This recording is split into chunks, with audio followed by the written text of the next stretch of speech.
夫から帰宅中に事故に巻き込まれたと連絡を受けて、私は驚いた。しかし、夫の告げた病院名を聞いた直後、私は怒りに震えた。それは隣の県にある総合病院で、夫の浮気相手が住んでいる地域なのだ。夫は私がそのことを知らないと思い込んでおり、こう言った。病院まで迎えに来てくれ。私を騙し続けた夫に対して、今度こそ思い知らせてやると決心したのだった。私の名前は佐藤香織、28歳の専業主婦だ。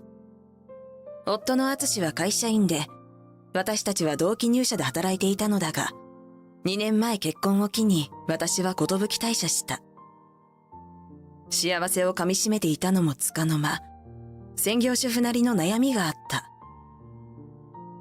夫は残業や休日出勤で家にいないことが多く、家事を済ませると私は時間を持て余し、こんなことなら仕事に復帰したいと考えたのだが、夫は私の就職には反対で、こう言われた。俺は、香織の両親に娘さんに苦労はさせないと約束したんだ。香織に仕事をさせるなんて、俺のメンツも考えてくれよ。私の父親は夫の会社と取引のある会社の社長をしており、母は社長夫人として専業主婦をしている。そういった私の家族背景から、夫も妙なプライドを抱いているのだろうと思ったので、夫の意に反してまで仕事をしたがるのはやめにした。ある日、会社員時代の同期の友人から連絡があった。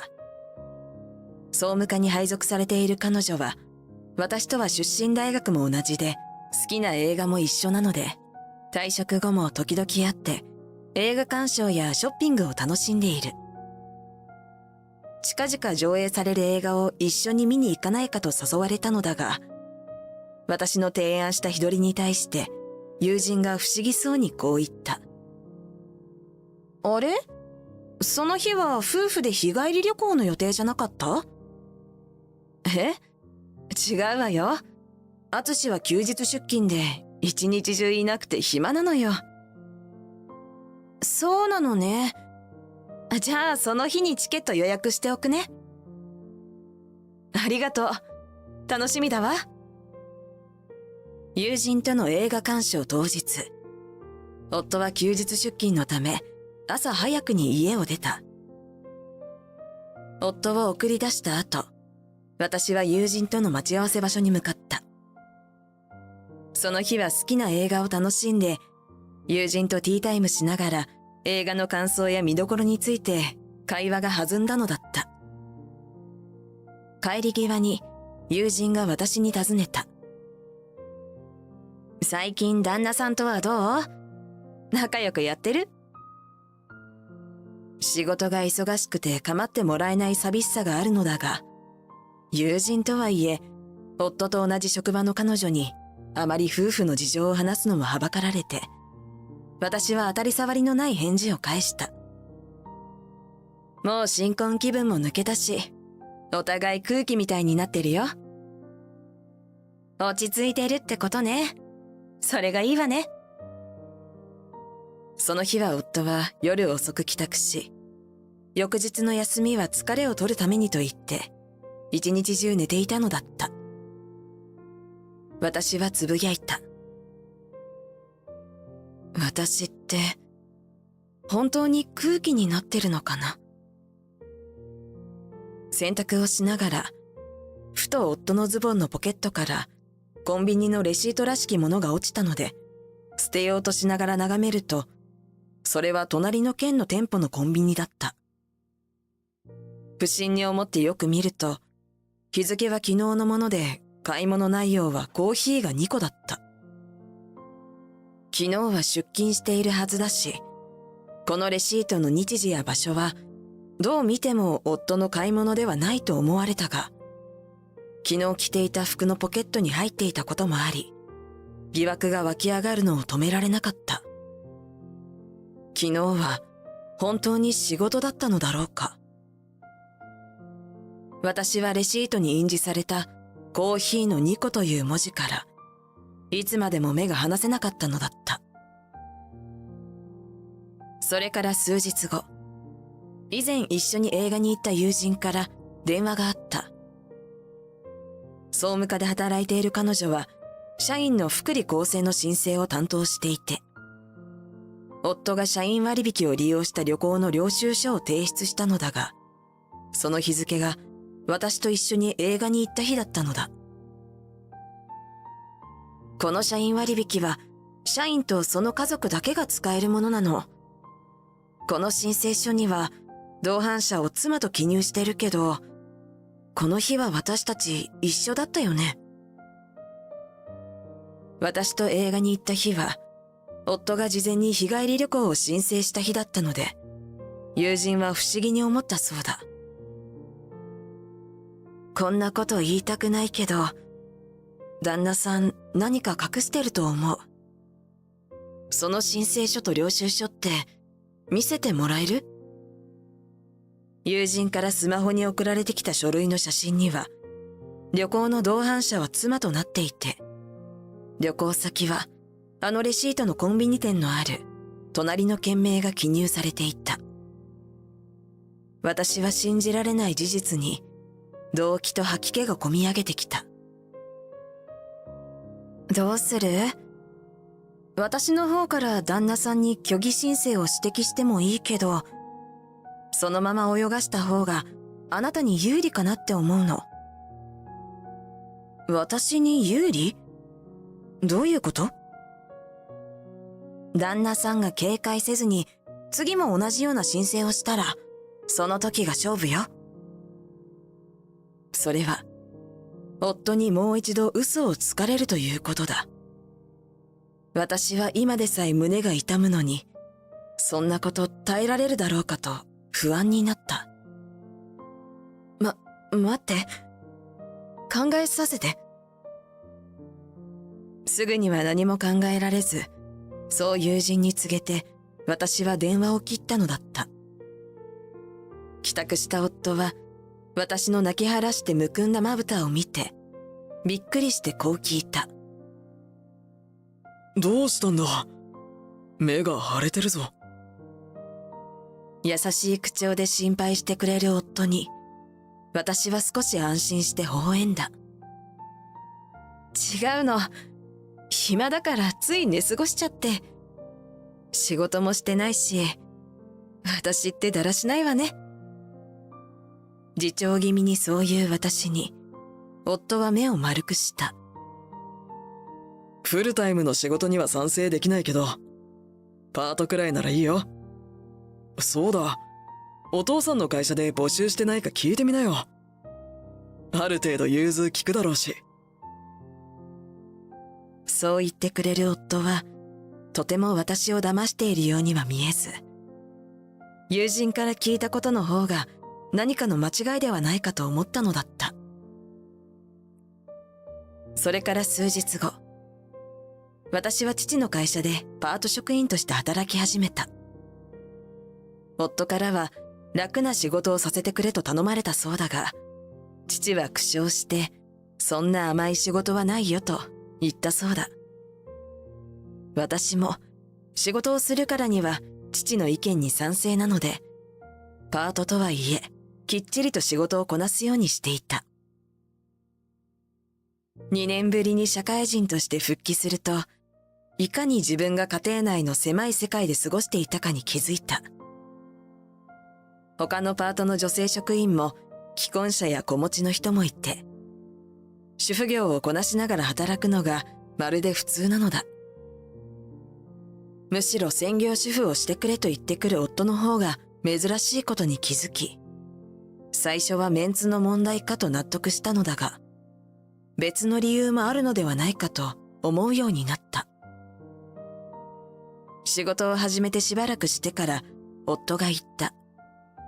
仕事はどうだい？疲れないか？全然大丈夫よ。もう慣れたわ。そうか。軽い仕事だけするんだぞ。パートなんだからな。軽い仕事って、みんな責任ある仕事してるのに、私だけ楽するわけにはいかないわ。私がそう言うと、夫は不機嫌そうに言った。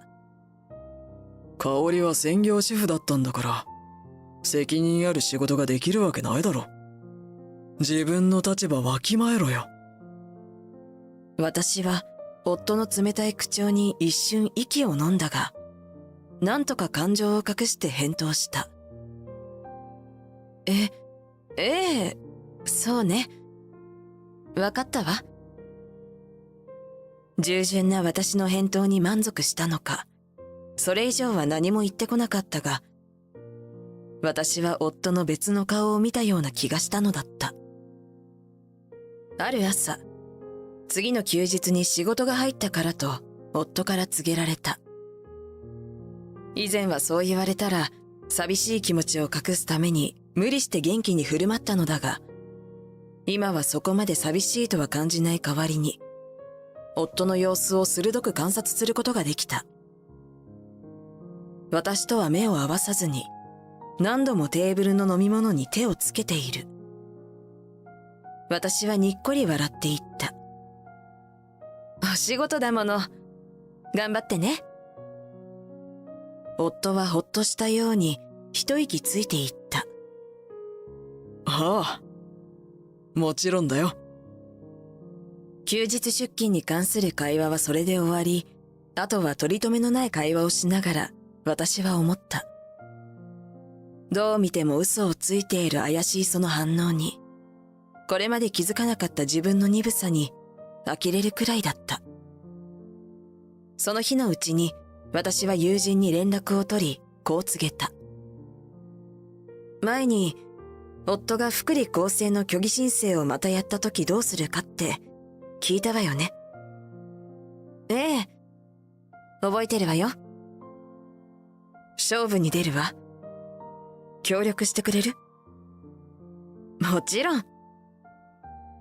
友人によると、すでに夫は福利厚生で無料で利用できる温泉施設の日帰りプランを予約していたそうだ。その日時は私に休日出勤と告げた日と一致しており、夫婦2名の利用で温泉風呂付きの個室を申請していた。そしてその温泉施設の場所は以前の日帰り旅行と同じ隣の県だったのだ。きっと夫は浮気相手と過ごすためにその温泉施設を予約したに違いない。その施設に電話をかけて予約時間の確認をすると、妻の方が先にチェックインして夫が後から来る予定となっていた。私はこのチェックインの時間差を利用してやることにしたのだった。当日、私は朝一で買い物をするという置き手紙を置いて、夫が起きる前に自動車で高速道路を使って温泉施設に先回りした。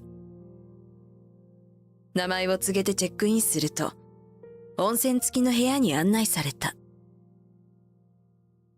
私は一旦チェックインを済ませてからフロントに外出すると告げて、ロビーの隅でフロントの様子を伺っていると、やがて一人の女性がやってきてフロントと揉め始めた。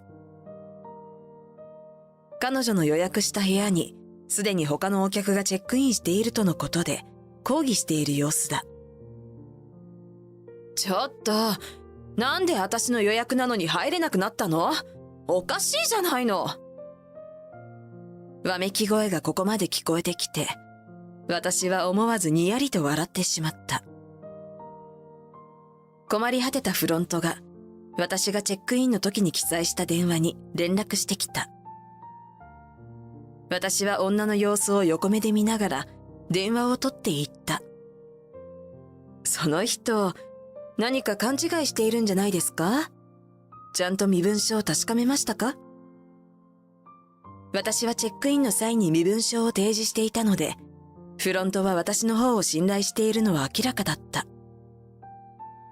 やがて彼女は追い払われたが、私はすぐさま彼女の尾行を始めた。浮気女はイライラしながら自分のスマホを取り出している。きっと夫に連絡しているのだろう。ちょっと、あつし、どういうことよ。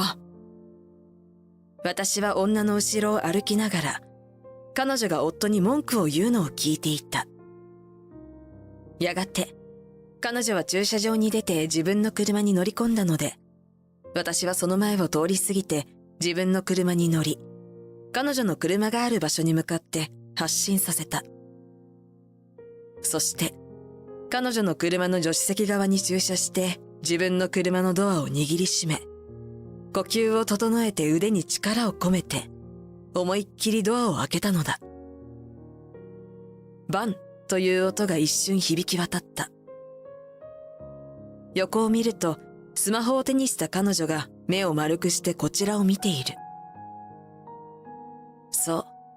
私はわざと彼女の車の助手席のドアに自分の車のドアをぶつけたのだ。やがて彼女の驚いた視線は怒りに変わり、憤慨した様子で車から降りてきて怒鳴り出した。ちょっと、何ぶつけてんのよ。すみません。ついうっかりドアを開けすぎてしまいました。傷がついたじゃないの。どうするつもり？私はわざと当てたことに気づかれないように平謝りしながら、すぐに警察を呼んで弁償しますと伝えたが、警察と聞くと彼女の目が途端に泳ぎ始めた。警察はちょっと、人と待ち合わせしているのよ。そんな時間ないし。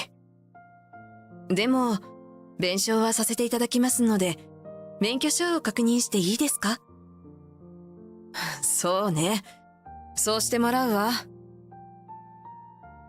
私たちは免許証をお互いに見せ合うことにした。私は彼女の免許証をすぐさまスマホの写真に収めて返却したのだが、彼女は私の免許証を見つめたまま青い顔をしている。どうやら免許証の名前と住所を見て、私が誰か気づいたようだ。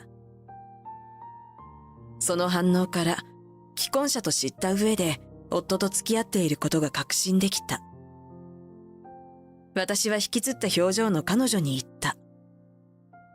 どうかしましたか？電話番号も交換しましょうよ。いえ、なかったことにします。私急いでるから、もういいです。彼女は免許証を私に突き返し、車に乗り込むと急発進して去っていった。だいぶ慌てているようで、事故を起こさなければいいがと心配するほどの荒い運転だった。その時、夫から電話がかかってきた。私は電話を取るなり、すぐさまこう言った。ねえ、私のために温泉を予約してくれたの？驚いたわ。ありがとう。え？隣の県の朝市の帰りにね、温泉に入ろうとしたら、私のために個室のお風呂が予約されていたの。旦那さんのご予約ですよって言われたわ。本当にありがとう。そうなんだよ。香りのために予約したんだ。あなたはどうするの？休日出勤になっちゃったんでしょ？あ、そうだった。俺の分はキャンセルするの忘れてたよ。まあ、香りがそこを使ってくれるならよかったよ。じゃあ、せっかくだから温泉に入って帰るわね。お仕事頑張ってね。少し支離滅裂ながらも、夫は何とか言い訳をしてきたので、私は信じたふりをした。こうして、浮気者たちの休日の予定を潰した上に、浮気女の身元も抑えることができた。女の住所は予想通りここの県内だった。あとはこれをどうしてやるか、温泉に入りながらゆっくり考えようと思い、私は温泉施設に戻ったのだった。入浴後にうたた寝していたので、目が覚めるとすでに日が傾き始めていった。早朝から動き始めたので疲れていたが、温泉と睡眠のおかげで気分はすっきりしていた。私はチェックアウトを済ませて帰路に着いた。自宅に到着すると夫は不在で、嫌な予感がしたところで電話が鳴った。それは夫からだった。帰る途中で事故に遭ったんだ。緊急搬送されたから病院まで迎えに来てくれ。私は驚いた。大変。どこの病院なの？私の問いに夫が答えた病院名は、隣の県の総合病院だった。私は思わず怒鳴り返してしまった。絶対に嫌。一生入院していれば。え？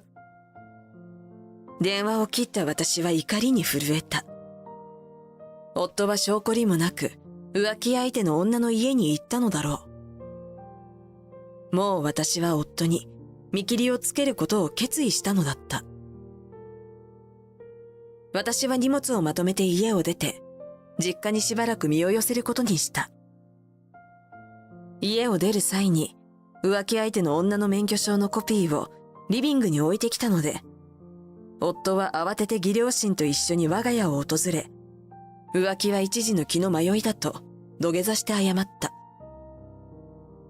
しかし、会社の福利厚生の虚偽申請の履歴については友人が調査済みで、それによると夫の浮気は結婚直後からと判明していたので、私は慰謝料300万円を請求して協議離婚を成立させた。また、浮気相手の女の自宅にも内容証明を送り、慰謝料150万円を請求した。女は減額を交渉してきたので、車のドアの弁償代だけ差し引くと告げたところ、なんと彼女の車は自損事故で廃車になっており、同乗していた夫がその時に軽い怪我をして救急搬送されていたのだ。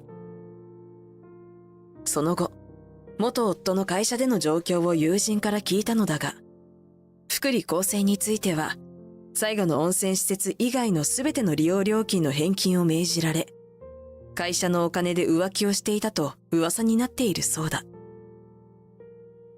また、友人によると、元夫は社長令嬢の私と結婚したことで、尊大な態度を取るようになり、部下や同僚へのパワハラがひどかったが、今では社員たちに白い目で見られながら、すでに左遷も決定しているとのことだった。元夫の本性を見抜けなかったことで、私は一時落ち込んだが、両親の勧めもあり、パートの仕事を続けながら、正社員登用の試験を受ける準備をし始めた。これからは社会人として実力をつけて責任ある仕事をこなしていけるようになりたいと思う。